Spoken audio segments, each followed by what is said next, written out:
नमस्कार मित्रों, सामुद्र रत्नम आयुर्वेदा में आपका एक बार फिर से मैं स्वागत करता हूं। प्यारे मित्रों, आज हम जिस रोग के बारे में चर्चा करेंगे उसका नाम है IBS। इसे इरिटेबल बाउल सिंड्रोम के नाम से भी जाना जाता है और आयुर्वेदा में इसे संग्रहणी रोग कहा जाता है। मित्रों, यह रोग आंतों से संबंधित होता है। किसी कारण से आंतों में इंफेक्शन हो जाता है और व्यक्ति जैसे ही खाना खाता है तो तुरंत उसे शौच के लिए जाना पड़ता है।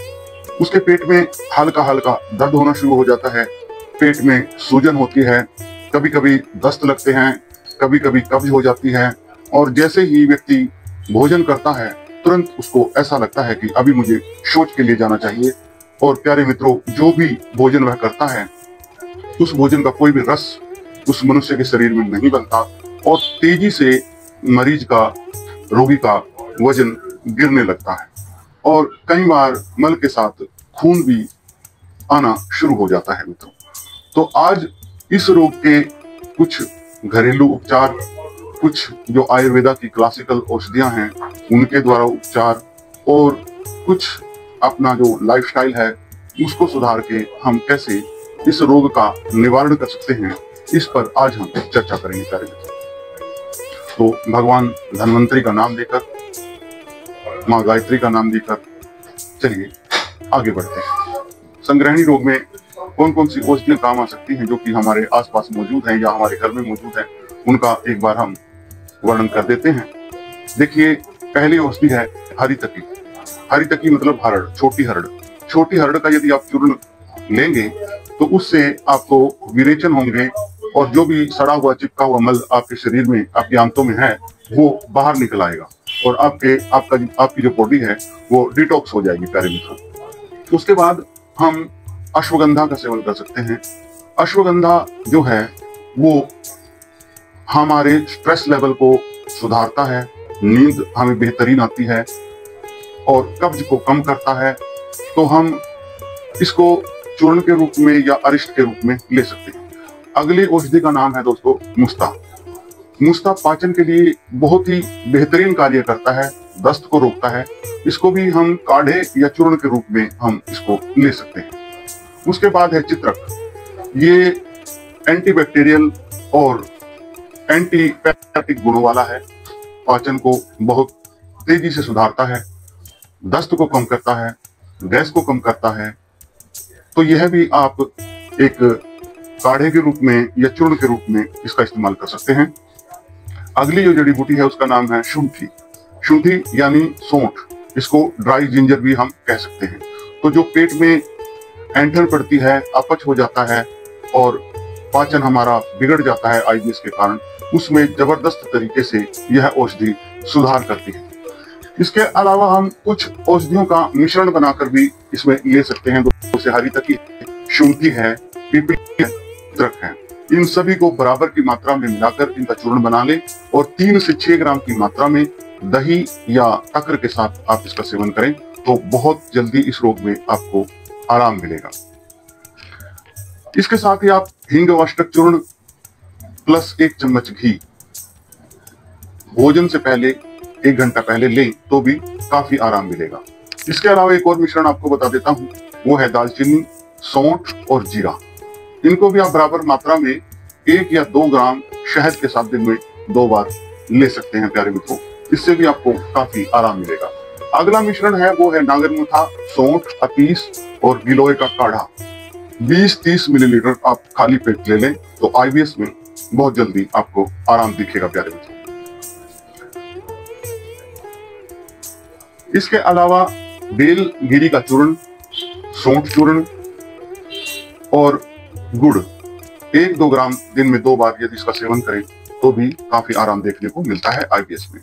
ब्रह्मी और शंख पुष्पी के 4-4 चम्मच आप लें तो ये आपका स्ट्रेस लेवल कम करेंगे, क्योंकि इस जिन भी रोगियों को यह रोग हो जाता है उनको स्ट्रेस बहुत ज्यादा हो जाता है, क्योंकि वजन जो है उनका एकदम से गिरता है दोस्तों और शरीर में जान नहीं रहती, क्योंकि जो हमारी 7 धातुएं हैं, रस, रक्त, मांस, मेद, अस्थि, मज्जा, शुक्र, ये सारी की सारी जो इनकी लाइन है एक दूसरे से अगली धातु बनती है तो कोई भी धातु शरीर में नहीं बनती, रस अच्छा नहीं बनता, तो शरीर में डेफिशिएंसी हो जाती है और हड्डियां दुखने लगती हैं, हड्डियों के जोड़ बहुत बुरी तरह से दुखने लगते हैं, शरीर कमजोर हो जाता है और एक स्ट्रेस की स्थिति बन जाती है, नींद नहीं आती। तो ब्रह्मी और शंख पुष्प चूर्ण या फिर इनका जो अरिष्ट आता है, काढ़ा आता है, वो उसका भी आप सेवन कर सकते हैं, तो आपको काफी आराम देखने को मिलेगा प्यारे मित्रों। अब हम बात कर लेते हैं कुछ जो अपना आयुर्वेदिक क्लासिकल औषधियां हैं उनके बारे में बात कर लेते हैं कि किन किन औषधियों का हम सेवन कर सकते हैं प्यारे मित्रों। पंचामृत पर पटी ग्रहणी, टीबी, ऐंठन, गैस के लिए शहद या पानी के साथ इसका प्रयोग हम कर सकते हैं, लेकिन इसका प्रयोग करने से पहले मित्रों किसी निपुण वैद्य से संपर्क करें और उसके निर्देशन में ही ये सभी चीजें लें, ये आपको मैं बता देना चाहता हूँ। उसके बाद आप दशमूल घृत ले सकते हैं जो कि वात दोष को कम करता है। फिर उसके बाद शंखवटी ले सकते हैं जो कि ऐंठन को कम करेगी और आंतों को मजबूत करेगी, इसको कोसे गुनगुने पानी के साथ ले सकते हैं। चित्रकादि वटी का प्रयोग कर सकते हैं जो वातज ग्रहणी होती है और जो विषाक्त पदार्थ हमारे शरीर में इकट्ठे हो जाते हैं उनको बाहर निकाल देती है। फिर इसके बाद जाति फलादि चूर्ण दस्त और ग्रहणी के लिए बहुत ही प्रभावी औषधि है मित्रों, इसका भी हम सेवन कर सकते हैं। अब बात आती है कि आईबीएस के रोगी का आहार कैसा होना चाहिए, इस पर चर्चा कर लेते हैं। आईबीएस के रोगी को पौष्टिक, ताजा और जैविक भोजन अपनाना चाहिए, जैसे कि सलाद, सौंफ, जीरा, लौंग, इलायची, केला, बेल। प्यारे मित्रों, जो बिल्व है जिसको बेल कहते हैं, बेल का जूस आजकल खूब मिल रहा है, पिलाने वाले मिल जाते हैं, उसके जूस का आप जितना अधिक सेवन करेंगे उतनी जल्दी यह रोग हमारा ठीक होगा। तो बेल के जूस का भी आप साथ साथ सेवन कर सकते हैं और बिल्व के चूर्ण का भी आप कर सकते हैं। तो प्यारे मित्रों, हमें पुराने चावल, जवार, लौकी, तोरी, घिया, मूंग की दाल, इन जैसे इस प्रकार के आहार का हमें सेवन करना चाहिए इस रोग में। और सूप बनाकर ही, हमें अत्यधिक भारी भोजन नहीं करना है इसमें, तो एक प्रकार का सूप जैसा भोजन, जैसे दाल होती है मूंग की, उसमें थोड़ी थोड़ी सब्जियां काट के डाल ली, तो उस तरह से उसको साथ साथ पिएं। और प्यारे मित्रों, इसमें साथ साथ तक्र का सेवन अवश्य करें, उसमें थोड़ा जीरा डाल लें, थोड़ी सी हींग डाल लें, तो ये चीजें मिलाकर आप तक्र का सेवन करें तो बहुत आपको आराम मिलेगा। इसके अलावा प्यारे मित्रों, जो जो चीजें हमें नहीं खानी चाहिए वो क्या है, देखिए, गेहूं का अत्यधिक सेवन नहीं करना, उड़द का अत्यधिक सेवन नहीं करना, राजमा, मटर, गुड़ और खोए से बनी हुई मिठाइयाँ, ठीक है, दूध, सुपारी, ठीक है, और मीट, मसाले, धूम्रपान और तली हुई चीजों से प्यारे मित्रों जितना दूर रहोगे उतने ही जल्दी आप इस रोग से निजात पा सकते हैं। और अब अपना जो लाइफस्टाइल है उसके लिए हम क्या कर सकते हैं प्यारे मित्रों, आपको तनाव से बचना है, स्ट्रेस से दूर रहना है, और उसके लिए आप मेडिटेशन कर सकते हैं और योगा प्राणायाम कर सकते हैं, ठीक है। तो ओम का मेडिटेशन इसमें सबसे बेस्ट है, जो कि आरोग्यम सूत्र चैनल पर की प्लेलिस्ट में यदि आप जाएंगे तो वहां जाकर आप देख सकते हैं, वहां मैंने एक वीडियो डाला हुआ है, बहुत ही उत्तम वीडियो है वो, किस प्रकार से आपने ओम का मेडिटेशन करना है, किस तरह से उस मेडिटेशन द्वारा आप अपने स्ट्रेस को रिलीज कर सकते हैं, घटा सकते हैं, वहां जाकर अवश्य देखिएगा। और इसके अलावा रात में देर तक बिल्कुल भी न जागे, अपना भोजन जो है सूर्यास्त से पहले ही आप कंप्लीट कर लें, ठीक है। अत्यधिक परिश्रम मत करें, अत्यधिक धूप में मत घूमें, अत्यधिक क्रोध मत करें, ठीक है। और जैसे ही आपको प्राकृतिक तौर पर शौच करने की इच्छा हो तो उसको दबाएं बिल्कुल भी नहीं। अगर मूत्र, मल या मूत्र आपका आया है तो आप कोशिश करें कि उसको दबाने की कोशिश, उस आवेग को दबाने की कोशिश मत करें, इससे यह समस्या और भी ज्यादा बढ़ जाती है प्यारे मित्र। अब देख लेते हैं इसके लिए योगासन, कौन कौन से योगासन इस रोग के तहत हम कर सकते हैं प्यारे मित्रों। इसमें हम अर्ध मस्त्येंद्रासन, शवासन, पवन मुक्तासन और प्राणायाम में जैसे अनुलोम विलोम प्राणायाम और ओम का जाप, जैसे कि मैंने आपको अभी बताया।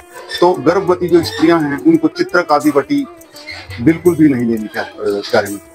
तो गर्भवती स्त्रियों को एक योग्य चिकित्सक की देख रेख में रहकर ही इस समस्या का निवारण करवाना चाहिए प्यारे मित्रों। और अपनी प्रकृति के अनुसार वात, पित्त, कफ, उसको देखते हुए आप अपनी समस्या का निवारण किसी योग्य वैद्य से अवश्य करवाएं जो आपके पास आसपास है। इसके अलावा आईबीएस में जिन जड़ी बूटियों का मिश्रण बनाकर हम औषधि तैयार कर सकते हैं वो है हरितकी, अश्वगंधा, मुस्ता, चित्रक, शुंठी। इन सभी का बराबर मात्रा में एक चूर्ण तैयार करके आप भोजन से आधा घंटा पहले ले सकते हैं, या बाजार से बनी बनाई भी यह क्लासिकल औषधियों के रूप में, चूर्ण के रूप में, अरिष्ट के रूप में आपको प्राप्त हो जाती हैं, वहां से भी आप ले सकते हैं। प्यारे मित्रों, जो जानकारी मैंने आप लोगों को दी है यह एक जर्नल आधार पर दी है। आप लोग स्वयं से इन चीजों का प्रयोग ना करें। आप किसी निपुण वैद्य की देखरेख में ये सभी औषधियां लें तो आपको जो आराम है वो और भी जल्दी आएगा। प्यारे मित्रों, यदि आपके निकट में कोई वैद्य है तो उससे आप संपर्क करें, यदि नहीं है तो आप हम लोगों से संपर्क कर सकते हैं। हम आपकी प्रकृति को जांचकर समझकर औषधियों का उचित प्रबंधन करके आप तक ये औषधियां पहुंचा देंगे, यदि आप हमसे दूर हैं। और यदि निकट हैं तो आप समुद्र रत्नम आयुर्वेदा चिकित्सालय पर, जो कि पुरानी सब्जी मंडी में स्थित है, 114 उसका नंबर है, और मोबाइल नंबर हमारा है 9671103682। इस पर आप संपर्क कर सकते हैं और उचित सलाह व औषधियां प्राप्त कर सकते हैं। प्यारे मित्रों, इतने प्यार और धैर्य से आपने मेरी बातों को सुना, उसके लिए आपका बहुत बहुत धन्यवाद। प्यारे मित्रों, साथ साथ आपसे एक निवेदन है कि आप चैनल को सब्सक्राइब जरूर कर लें और फेसबुक पेज को भी फॉलो जरूर कर लें प्यारे मित्रों, ताकि ऐसी ही ज्ञानवर्धक जानकारियां आपको मिलती रहें। आरोग्यम सूत्रा ये जो चैनल है ये ज्ञान का भंडार है मित्रों। कई वर्षों से लगातार मैं इस पर मेहनत कर रहा हूं और इसमें बहुत सारे रोगों का निवारण हम घर बैठे कर सकते हैं। मुद्रा चिकित्सा नाम की एक प्लेलिस्ट है जिसमें बिना दवाओं के लगभग बहुत सारे रोगों का माफ कीजिएगा इलाज हम मुद्राओं द्वारा कर सकते हैं। उस प्लेलिस्ट को भी आप जाकर जरूर देखिए। चैनल को सब्सक्राइब जरूर कर लीजिए प्यारे मित्रों। फिर मिलते हैं किसी नई पोस्ट के साथ। तब तक रखिएगा अपना और अपनों का ख्याल प्यारे मित्रों। जय भारत भूमि, जय आयुर्वेद, जय भगवान धन्वंतरी, जय मां गायत्री।